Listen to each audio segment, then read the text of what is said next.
Information not to miss. Time for great laughters! Candy Talks. Candy Talk! Candy Talk. Ang saya-saya. Ano daw? Ang saya-saya. Candy Talks!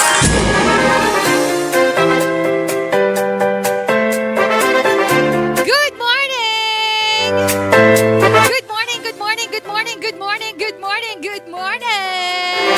Hello to you, my dear friendship. Magandang umaga po sa lahat ng mga nakatutok sa atin. This is Radyo Natin FM 101.7, your friend, your radio. Welcome sa ating pong programang Candy Talks, kung saan nag-talk si Candy. Power! Siyempre, power ang ating morning, kapatid. Lalong-lalo na sa mga friends natin na ang aga-aga, diba, nagtatanong na kagad sila sa sarili nila, ano kayang uulamin natin? Sarap sana, no? Ang sarap ng may ginataang kalabasa, tapos may alimango. Ulam ko yun, ah. Ay, nakapa. Good morning sa lahat ng mga friendship po natin na sa panahon na to na iisip nila na hindi talaga po pwede, no? Na isa lang talaga yung source of income natin or isa lang yung pinagkukunan talaga natin ng ating kaperahan. Kaya kung may oras pa, kapatid, ngayon pa lang, tatlo-tatlohin mo na yung iyong loan. Loan pala. Hindi pala source of income, source of loan pala yan siya. Wag eh. Wag, joke lang yon. Hindi mo kailangan dagdagan ng mga loan mo, kapatid. Ang kailangan mo ay source of income.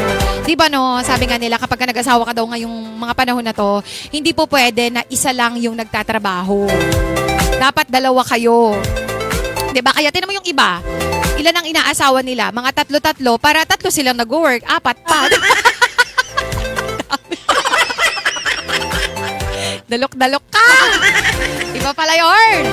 Ay, wag! Sabi kasi nila, diba? Kapag ang isang tahanan ay may haligi ng tahanan, diba? Oh, di ang ganda. Eh, kung madami, eh di mas marami daw haligi, mas matibay. Kaya maraming nilalalaki. Nakakaloka kayo. Tapos kapag naman, mas maliwanag. 'Di ba? Kaya mas maraming babae. Paano mas maliwanag daw ang buhay? Masama yun, friend. Huwag ginagawa yun. Okay, good morning sa lahat ng mga nakatutok po sa atin ngayon. Habang sila po ay nag-work, talaga namang sinasagad ang mga sarili sa pagtatrabaho dahil sobrang hirap ng mabuhay dito sa mundo. 'Di ba no? Sa totoo lang, parang ang sarap na lang bumalik talaga sa pagkabata. Mag-coloring book na lang tayo. Maglaro-laro na lang tayo sa may kalsada. Ngayon nga, hindi na pwedeng maglaro sa kalsada. Kadelikado. Kay dati, pwede pa yun, di ba? Mag-aalas 6 ng gabi, pwede pa. Pero ngayon, hindi na talaga po pwede. Ang dami nang hindi pwedeng gawin noon na, hindi na pwedeng gawin ngayon na dati, pwede pa. Friend, kung meron kang mga plot twist sa buhay mo. Nung bata ka, parang akala mo ito lang yung mga pinaniniwalaan ba natin? Na parang ang dali-dali lang naman ang buhay. Si nanay natin parang lagi mainit ang ulo, diba? Inis na inis ka sa nanay mo na parang dali-dali lang naman magugas ng plato. Ba't si nanay reklamo ng reklamo? Diba? Ang dali-dali lang naman magluto. Pero bakit si nanay ko reklamador? Naiinis ako, diba? Inis na inis ka sa nanay mo. Pero nung naging adult ka na, dun mo na-realize na sobrang grabe pala yung nanay mo, no? Ang galing niya kasi kahit na hindi mo alam kung saan niya kinukuha yung pera. Diba? Nakakakain kayo dati ng 3 times a day. Diba? Tapos may merienda pa kayo. Diba? Dami niya kasing mga niloloan. Joke lang. Maraming diskarte yung nanay mo na ngayon hinahangaan mo na talaga. Ay, nako. O, friendship, go, go, go tayo, ha? Hello muna sa mga nakatutok sa atin. Habang nagda-drive po sila ng kanilang mga sasakyan, mag-ingat po kayo sa travel, ha? Grabe yung mga road accidents natin. Sobrang dami. Siyempre, binabati rin natin yung mga nakatutok sa atin sa palengke. Good morning! Hi sa inyo dyan. At siyempre sa mga opisina po nila, huwag kayong mahiya, ha? Pwede kayong mag-message sa akin. Go lang. Message lang kayo. Tapos naka-live din po pala tayo ngayon sa 101.7 Radyo Natin Facebook page. Kung gusto niyo po na maki-join sa atin this morning, puntahan nyo lang po yon. Pwede. Mag-comment down ka lang doon yung mga gusto mong batiin o kaya naman gusto mong makisali sa discussion natin this morning. Chismiza natin, tawanan natin, go! Mag-message ka lang po dyan. O kaya naman, kung gusto mo rin na meron kang magawa pa ng ibang bagay sa buhay mo, pwede rin. Diba? Message lang kapatid. Huwag kayong mahiya sa atin pong Facebook page. Meron tayo dyan. Napakadali lang mag-message. Tapos, may wish pala ako. Kasi meron po akong hindi nababate. Baka magtampo kayo sa akin. Para hindi po kayo magtampo, ganito, yung mga sinishare natin sa mga groups, wag na po kayo doon mag-comment. I-click nyo na lang po yung ating live. Tapos, puntahan nyo po yung mismong live at mababasa po natin pag naka-comment kayo doon. Yan. Okay. Si Samson, Samson Delgado, good morning sa'yo, ha. Magandang morning. Pag-usapan natin ngayon, friendship, kung ano yung mga bagay na akala mo noon ganito, pero ngayon, ganyan pala yan siya. Ano yun? Ganito tapos ganon. Bahala kayo. Diba? Sa caption, parang akala natin pinakamahirap na question sa buhay, hanapin mo yung X and Y. Ngayon, X na lang ang hinahanap natin. Pero mas mahirap palang question, ano yung ulam, diba? Kala mo, dali lang, pero kapag nandun ka na, mahirap kasi yung pera mo, babudgetin mo pa siya eh. Ang gusto ng utak mo, kumain ng lechon. Kaso, ang kaya lang talaga ng budget mo kay buto. Buto-buto. Aray mo talaga, nakakaazar ang buhay kay kamahal-mahal ng mga bilihin. O yan, go!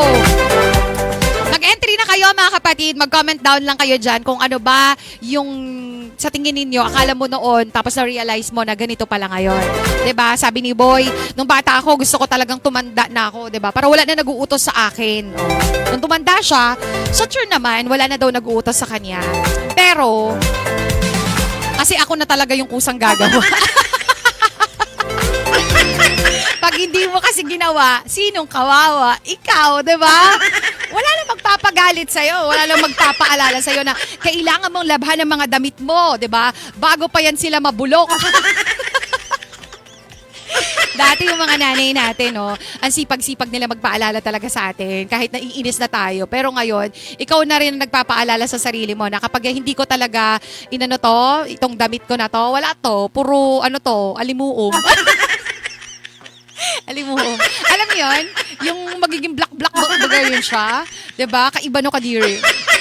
Anyways, sige, puntahan natin yung iba pang mga answer portion ng mga friendship natin dyan. Kaya hindi, akala ko dati ang hirap-hirap ng assignment. Ngayon, ano mas mahirap? Mas mahirap ang isipin kung ano ang lulutuin kay may isang tao pa ring magsasabing, ito na naman ang ulam. Aray mo. Yun lang. Yun lang ang problema natin, di ba? Kaya sinasabi ko na wag talaga. Wag magrereklamo dahil darating ang panahon na, 'di ba, kahit ikaw mismo sa sarili mo, hindi ka na rin makapagreklamo eh. Paano? Yun lang naman yung kaya ng budget mo, 'di ba? Majirap yan friendship. Candy. Sabi niya dito, ang hirap bumangon. Dati mahirap bumangon dahil ginigising ka lang ng nanay mo. Ngayon mahirap bumangon kasi magtatrabaho ka. Kawawa naman tayo, no? Alam po, parang habang tumatagal, parang mas naaawa ako. Akala ko talaga noon, ang saya talaga magkaroon ng sariling pera.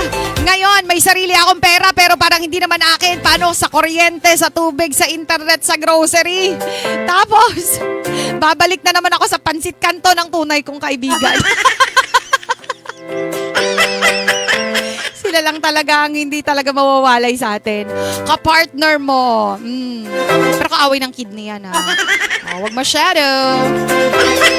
Ay, wait lang pala. Nakalimutan ko, babatiin ko si Kuya Ricky. Kasi si Kuya Ricky po yung kasama natin ngayon sa technical. Diyan po sa loob ng himpilan ng radyo natin. Thank you, Kuya Ricky. Uy, sabi ni Tatay June, Candy, dati kapag may bisita, alam mo, tuwang-tuwa ako. Kasi may soft drinks daw sila. Ay, oo, kasi mabibilin tayo ng nanay natin, diba? Tapos ilalabas yung mga mamahaling mga plato at saka kutsara. Diba? Tapos ngayon, parang ayoko na lang magkaroon ng bisita. Kailangan pa ba talagang bumili ng soft drinks? Di ba pwedeng tubig na lang? Yan na. Diba? Nung ikaw na yung nagkaroon ng sarili mong bisita. O nga, no? Alam mo, makatotohanan to kay Tatay June. Diba? Parang ayaw mo na lang talaga magkaroon ng bisita kasi bibili ka pa eh. Last pera mo na nga yun eh. Nakapakahirap naman talaga ng buhay natin ngayon. Ay, nako po. Akala ko noon, ang pagiging adult, may sarili na tayong kwarto. Uy, may sarili kang pag-aari, di ba? Gusto natin yun eh. Ayoko na sa bahay na ito. Gusto ko na tumanda para magkaroon ako ng sarili kong kwarto, sarili kong banyo, di ba? Sarili ko lahat. Di ba? Hindi ka talaga hindi ka mag-share kasi dati, share pa lahat eh. Nasa kwarto kayo buong pamilya. Tapos ngayon, di ba? Nung naging adult ka na, at least, ang sarili mo na lang ay mundo mo. Wala ka ng ibang Ay, hindi. Meron pala. Sorry. Pinangunahan ko lang. Hindi. Meron daw siyang sarili. Sariling utang. Sariling stress. Sariling resibo. Aray mo. Sakit naman sa banks ng mga pag-aari na yan. Wait, meron pa daw. Meron pa daw siyang sariling... Wag na yon, bawal. Wag tayo magbanggit ng mga bawal. Ay, teka, listening daw while nag-aantay na daloy ng tubig sa irrigation, tuyot na ang palay ko. Aray ko. Sakit, no? O yung mga kapatid nating magsasaka na nahihirapan ngayon sa kanilang mga pananim. Kasi totoo po, recently pala, na-interview natin si Sir, nakalimutan ko ang pangalan ni Sir, na taga-Department of Agriculture. Teka lang, nakalimutan ko. Pero si Sir yung nag-propose, no, sa ating Secretary ng Irrigation, desalination. Yun, desalination na napakaswerte ng bayan ng Magsaysay. Kasi kung matutuloy na po ito, actually, matutuloy talaga to. Siguro mga 2 years pa, no? Pero naka-process na siya, naghihintay na lang, no? So, ayun, yung tubig na maalat ay pwedeng i-process para yun yung gagamitan ng ating mga magsasaka. Pero di ba, ang alam natin sa Rizal, may irrigation kayo dyan, Bes. Bakit? Kamusta naman? Wala pa rin bang tubig? Alam mo, we're very, blessed kagabi kasi umulan, no? Kami rin eh. Wala na kaming tubig. Magpapatubig na sana kami, pero buti na lang talaga umulan. Ang bait-bait ni Lord, no? Tignan mo yung mga kailangan natin. Dati iniisip lang natin yung tubig na makaligo lang tayo ng mga bata pa tayo, 'di ba? Naiinis pa tayo kasi hindi tayo maigiban ng tubig. Pero ngayon, iniisip mo na sana may tubig dahil kailangan siya ng palayan. Oh, good morning sa iyo, Bes. Sana dumating na yung tubig diyan. Sana makadaloy na, okay? Good morning po from Aguas Rizal. Hi, Bro Mil. Salamat kay Bro Mil. Thank you ha, kasi nakatuto ka dyan sa may Aguas Rizal. Kamusta naman ang tubig? Meron ba dyan? Good morning, Miss Candy. Happy listening po dyan sa San Roque, sa San Jose. Sa aking mga anak at 2 apo, sabi ni Lucy, Data, Marcelo. Maraming salamat. Tsaka si Marie, alam mo, everyday talaga si Marie nakaano talaga sa atin. Nakatutok talaga siya sa atin. O, yan. Tigrihan tayo sabi niya. Binagay ko lang sa ugali, di ba? Tagu-taguan pag maliwanag ang buwan noon. Ngayon, wala na. Nakakatakot na kasi baka makidnap ng puting van. Hindi naman siguro makidnap ng puting van. Grabe ka naman. Kasi baka hindi na nila gamitin yung puting van. Ibang kulay na, di ba? Sabi ng wag na yan. Masyado nang gamit na gamit yung puting van. Ibang kulay na gagamitin natin. Pero hindi. Diba? Yung message ni Tita dito sa totoo lang. Kasi mas delikado na yung panahon ngayon. Samantalang dati, diba? Kahit nga abutin ka pa ng magdamag Ako natatandaan ko, diba? Pinupulot na lang. Pinupulot? Ano ka, girl? Hindi, pinupulot. Kinukuha na lang kami doon sa bahay-bahayan namin. Sa labas. Labas ng bahay to, mind you guys, tama na, diba? Minsan alauna kinukuha lang kami doon kasi nga tulog na kami, tapos bibit-bitin lang kami. Ganun ka-safe dati. Pero ngayon, diba, nasa loob na ng sariling bahay, nakakatakot. At saka yung tagu-taguan, dati nilalaro lang yan. Pero ngayon, ginagawa na talaga siya ng mga adult. Like, magtago ka kasi ganyan na, nandyan na, diba? Yung gapaningil. Yung kumari mo, di ba, nandiyan dyan para maningil. Ay, nako, hindi para mga musta, di ba? So, ang gagawin mo, tataguan mo na lang. Nakakalungkot talaga yung mga changes sa buhay natin. Ay, nako. Akala ko noon, script lang, pero real life pala talaga ang Senado.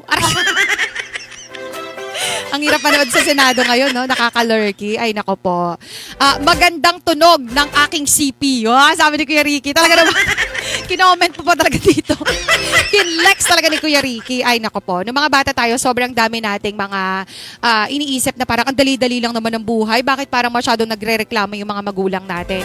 'Di ba? Pero without knowing the real truth, kasi hindi naman natin naiintindihan yun. Kay mga bata pa nga tayo noon. Pero nung naging adult na tayo, doon natin mas na-realize at mas hinangaan yung mga tao na tahimik pala silang lumalaban sa buhay na tipong nakakain ng 3 times a day.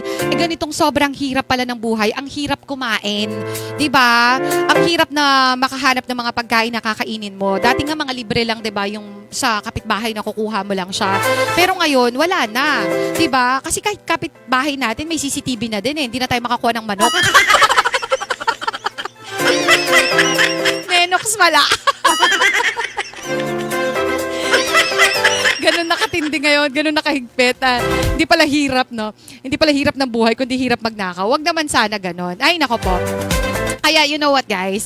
Naisip ko ngayon pa lang, turuan na natin yung mga bata na mas maging appreciative dun sa mga bagay na meron sila. Hindi para bata pa lang tinatakot na natin sila. Hindi ganun. Kundi, kumbaga, mas maaga nilang mas pasalamatan yung mga bagay na meron sila ngayon. Diba? Siguro depende lang din yan sa pagsasabi natin sa kanila, dun sa paraan ng pagtuturo natin, no, na maging appreciative. Minsan kasi sinasabi natin to ng pasigaw.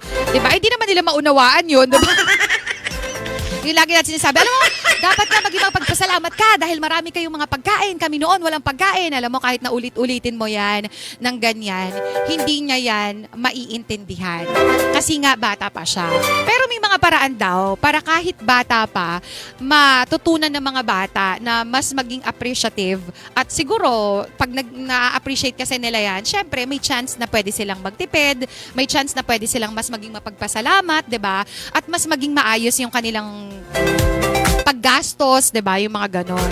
Dahil sa totoo lang, guys, isa to sa pinakamahirap ng ituro ngayon sa mga bata kung paano sila magiging matipid dahil napakahirap talaga ng buhay natin. 'Di ba? Dati tayo, kala natin mahirap na tayo. Kala natin dati mayaman na tayo, yung meron lang tayong TV. 'Di ba? Ang kilala nating may TV dati, may ref, may sasakyan. Akala natin sa kanila mayayaman. 'Di ba? Pero ngayon, yung may kakilala kang may TV, may ref, 'di ba, may sasakyan, lahat yun utang. Aray ko. No, I mean, hindi naman pala sila mayaman. Hindi tayo mayaman, kundi nag-i-struggle lang tayo. Isang kahig, isang tuka pa din tayo. 'Di ba? Friend, turuan natin yung mga bata. Paano ba? 'Di ba? Hindi yung pasigaw, sasabihin mo. Try mo maging model daw na kung naririnig daw kasi nila everyday na nagpapasalamat, tayo mismo hindi yung sasabihin mo lang sa kanila, magpasalamat ka na lang kasi meron kang makakain ngayon. Magpasalamat ka kasi may laruan ka. Magpasalamat ka kasi ganito. Hindi, 'di ba? Iba daw 'yan. Hindi tatatak sa isip nila na maging mapagpasalamat, kundi parang pinipilit mo lang sila, no, na sabihin ang isang bagay, no, dahil natatakot lang sila kasi nga inuulit-ulit mo ng pasinghal. 'Di ba? Pero kung naririnig nila sa iyo at nakikita nila sa iyo na kapag merong dumating, uy, thank you Lord. Uy, thank you kasi may dumating na pagkain, may nagbigay ng kapitbahay, dapat hindi natin tupulaan kahit na maputla yung spaghetti. At least blessing pa rin to, 'di ba? Dapat hindi nila naririnig yung mga ganon. Bagkus yung mga pagpapasalamat mas madalas na lumalabas sa atin kasi nga role model nila tayo, 'di ba? Mas nakikita nila kasi mas ine-exercise natin araw-araw. 'Di ba? Gawin daw natin na ritual yung pasasalamat and ipakita natin yung effort sa lahat ng mga ginagawa natin. 'Di ba? Halimbawa, ngayon ay kumita si tatay ng 300 pesos. Ilang oras niyang pinagtrabahuan, no? Huwag po natin i-underestimate yung kakayahan ng mga bata ngayon na maintindihan o maunawaan yung mga simpleng bagay. Hindi ko naman sinabi na ituro mo na kaagad yung matinding algebra, 'di ba?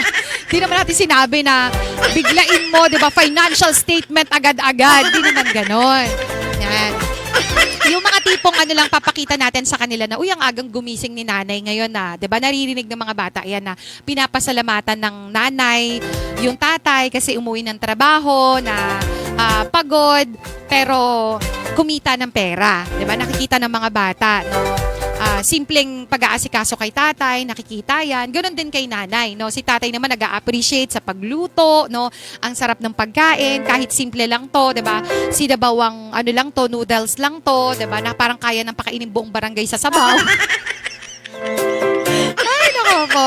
Aray ko, buhay naman talaga natin. Ang bilis ng oras. 'Di ba ganun-ganun lang, alas 10 na kaagad, kapatid, oh. Ang dami-dami nating pwedeng matutunan sa ano natin na to, sa buhay natin na to. Number 1, kaya pa ba? Kayo ba? May natutunan ba kayo? Kasi kung wala, di bye. Ay, naka po. Wala na pala natutunan. O siya, sige. Mahirap talaga kapag ka nag-adult tayo. Pero that's the reality, eh, no? Kapag ka nararamdaman na natin yung responsibility, ibig sabihin, nagiging adult na talaga tayo, no? Marami lang tayong dapat alamin. Siyempre, kailangan nating idisiplina din talaga yung sarili natin. Tsaka yung pagiging adult naman, it's not all about being perfect, no? Na lahat ng bagay kaya mong gawin. Kasi may mga bagay na hindi naman talaga natin kaya, no? Dapat pinag-aaralan pa natin to, 'di ba? Napapagod din tayo, nagpapahinga tayo, 'yun, no? Kung nahihirapan tayo ngayon, okay lang, wag mong isipin na ano ka, na mahina ka, 'di ba? Syempre, may katawang lupa lang din tayo na napapagod, kaya dapat nagpapahinga din tayo, kapatid. At wag na natin kakalimutan na hingiin yung lakas ng lahat ng ating mga kailangan kay Lord, kasi syempre si Lord naman yung provider natin, no? So kung meron kang mga kailangan pa sa life mo, wag mong kalimutan na tumawag lang lagi sa kanya, kasi siya talaga yung nagpo-provide sa atin. Last 2 minutes, okay. Shout out nga po, hello kay Kin Lance. Kin Lance, thank you sa ate ko, kay ate Mi, thank you so much. God bless pa, shout out po. Lodi, ang mga taga-isla po ng Ilin Island, kamusta po kayo? Lahat daw po kayo dyan, binabati kayo ni Kin, ha? Okay, salamat Kin, thank you Kin, pasensya ka na.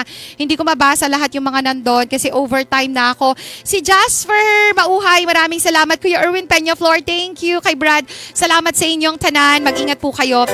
At magpapaalam na ako. Oras natin, exactly 10 o'clock. Bye everyone! See you tomorrow!